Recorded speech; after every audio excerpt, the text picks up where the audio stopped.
오늘 우리는 본문의 말씀을 통해서 세 가지로 잠깐 요약해서 말씀드리고 그리고 기도하는 시간을 가지려. 첫째로는 하나님이 베드로에게 주셨던 이 재능, 달란트, 은사는 첫째는 하나님의 은총이다. 예수님이 베드로에게 찾아오셨어요. 한 번도 예수님을 만난 적이 없는데도 불구하고, 그리고 주님, 내가 저 주님을 만나게 해주십시오. 한 번도 기도해 준 적이 없는데도 불구하고 예수님이 뚜벅뚜벅 걸어서 베드로에게 찾아온 거예요. 여러분, 우리도 하나님, 나 죄인입니다. 오셔서 좀 뭐 해주십시오. 이렇게 하지 않아도 여러분, 주님 오셨잖아요. 여러분 마음속에. 무엇 때문에? 예수님 나의 구주로 영접하니까 주님이 딱 오셔서 내가 너희 마음의 주인이 되어주게. 이게 바로 뭐예요? 하나님의 은혜예요. 두 번째는 베드로에게 그 물을 씻었어요. 그 물을 씻는다고 하는 것은 다시 재기의 힘을 얻고 내일 내가 다시 일하겠다라고 힘을 했는데, 주님은 내일을 기약하지 않고 당장의 복을 주셔서 얼마나 그 물이 찢어질 만큼 2배에 가득 채울 만큼 하나님이 주신 거예요. 그럼 세 번째가 뭐냐니까 예수님은 그 배에 올라탔어요. 배에 오르셔서, 그리고 육지와 거리를 조금 멀리 했던 이유가 뭐냐니까 무리들이 너무 많으니까. 그래서 예수님은 베드로의 배를 타고 배에 앉아서 하나님의 말씀에 저 높은 언덕까지 하나님의 말씀을 전한 거예요. 우리가 마이크도 없는 시설 속에서 어떻게 예수님이 5,000명, 몇만 명이 모이는 그런 자리에서 하나님 말씀을 전했을까? 제가 수많은 그 성경학자들이 말하기를 예수님이 말씀하실 그 지경에 바람이 바다에서 저 산 기슭의 위로 바람이 싹 불어 올라갈 때 예수님은 그냥 앉아서 잔잔하게 천천히 또록또록하게 말씀을 전했는데 저 뒤에 있는 사람들까지 다 들은 거예요. 들었다고 하는 말은 뭐예요? 사모하는 사람들에게는 하나님의 말씀이 들렸지만 그냥 막 병고 치러 오고 구경삼 온 사람들에게는 예수님이 아무리 좋은 말씀 하셔도 들리지 않아요. 자, 오늘 여기 예배드리고 있는 우리들에게 뭐 물을 가지러 갔습니까? 뭐가 필요합니까? 그것이 아니라 정말 하나님의 사모하는 마음이 있으면 여러분들이 들려지는 말씀이 하나님의 말씀으로 들려질 줄로 믿습니다. 예수님은 이 베드로의 배에 올라탔어요. 참 중요하지 않습니까? 금요일 날 제가 말씀드릴 때에도 하나님이 구분하셨다. 구분.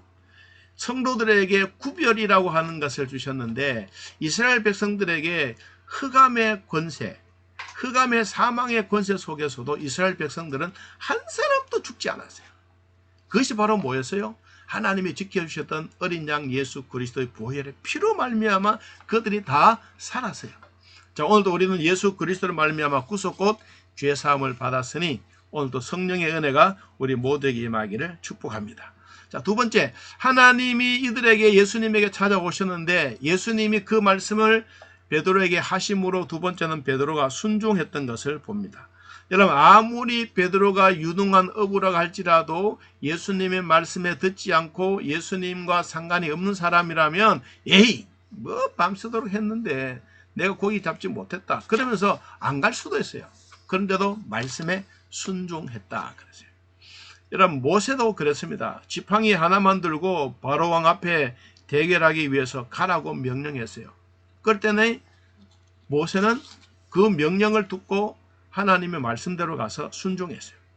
여러분, 노아도 산꼭대기에 배를 만들려고 할 때 하나님이 명령할 때 전적으로 순종했어요. 그래서 그들에게 있었던 것이 뭡니까? 8명의 가족들만 구원받는 복을 얻게 된 것입니다.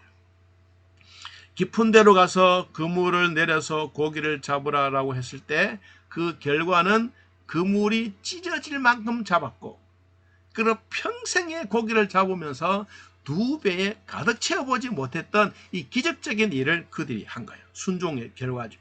두 번째는 사람을 낚는 어부가 되게 하셨는데 먼저 거기에 주셨던 말씀 뭐냐니까 무서워하지 말라.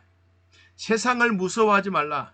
너희들이 고기 잡는 것을 무서워하지 말라. 내가 고기 잡는 법도 가르쳐주고 내가 고기가 어디 있는지 가르쳐주겠고 모든 것을 해주겠다. 그러니까 두려워하지도 말고 무서워하지도 말아라. 주님이 그렇게 말씀하셨어요. 여러분, 하나님은 인간을 기계로 만들지 않으셨어요. 기계는 만든 사람에게 맹종합니다. 그러나 사람에게는 자유의지를 주셔서 순종할 수 있고 불순종할 수 있는 것을 선택하게 했습니다.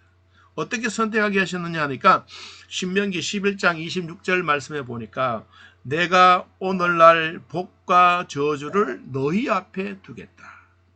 그리고 예레미야 21장 8절 말씀에도 보니까 여호와께서 가라사대 너는 또 백성에게 여호와께서 이같이 말씀하신다 하라.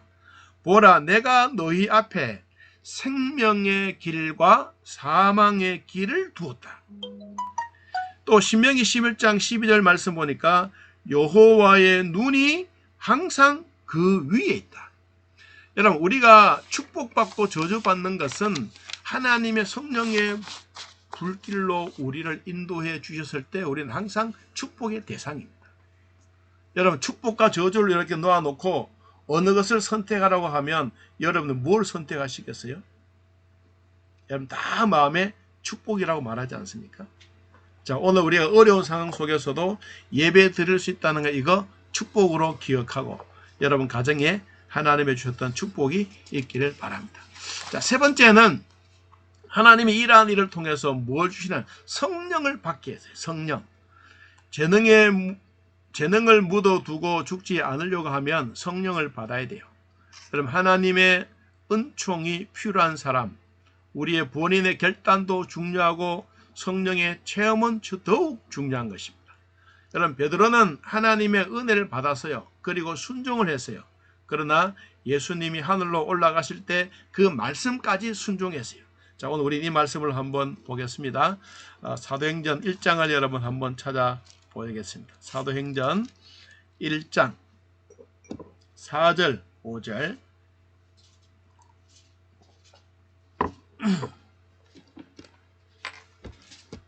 사도행전 1장 4절 5절 사도와 함께 모이사 그들에게 분부하여 이르시되 예루살렘을 떠나지 말고 내게서 들은 바 아버지께서 약속하신 것을 기다리라.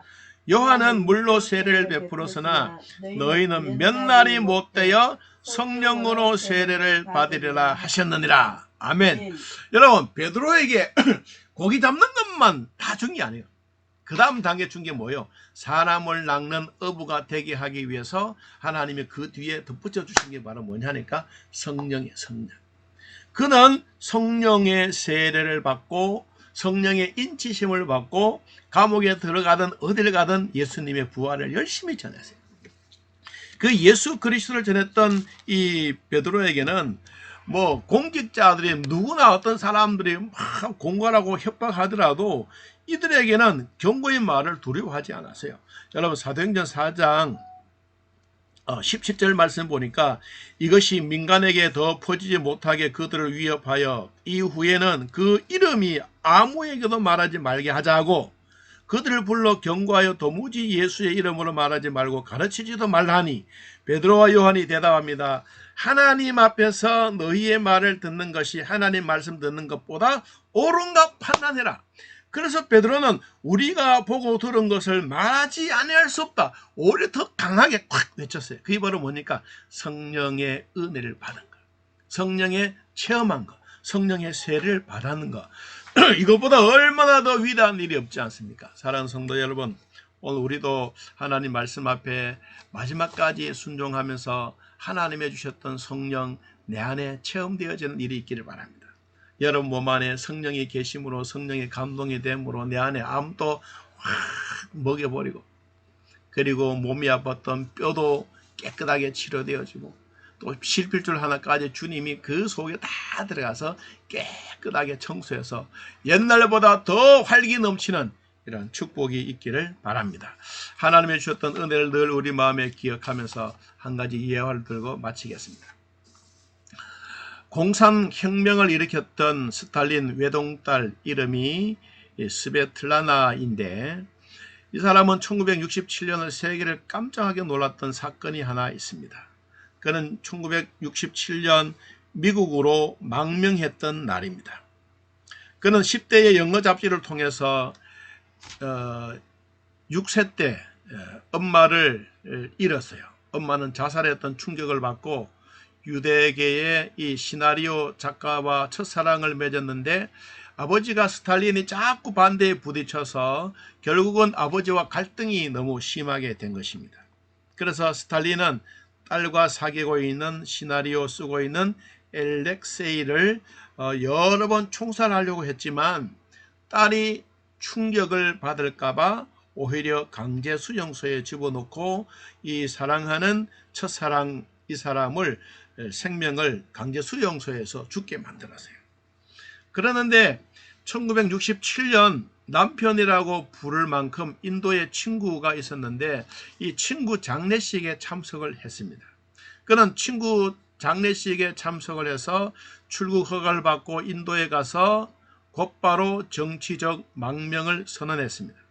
세계가 깜짝 놀랐습니다. 더 깜짝 놀란 일이 무엇이냐면 그는 미국 공항에 나와서 많은 기자들이 이렇게 질문을 했습니다. 당신은 공산 치하에서 어떻게 탈출했습니까? 이렇게 물었습니다. 그는 대답하기를 나는 깊이 생각했습니다. 그리고 나는 결정했습니다. 이렇게 되도록 나를 도와주는 분이 계십니다. 그분이 바로 성령 하나님입니다. 그는 미국 공항에서 표현의 자유를 찾았다고 밝히면서 공개적으로 소련이 주었던 이 여권을 불태워서 냉전에 난 스타로 주목을 받았습니다. 인간에게 참된 자유가 소중하다면 예수 믿는 사람에게는 성령 받고 성령 충만한 삶이 훨씬 더 소중합니다. 한 따라해봅니다. 나는 성령으로 충만함을 받았습니다. 이 세상에서 가장 소중한 사람입니다. 할렐루야.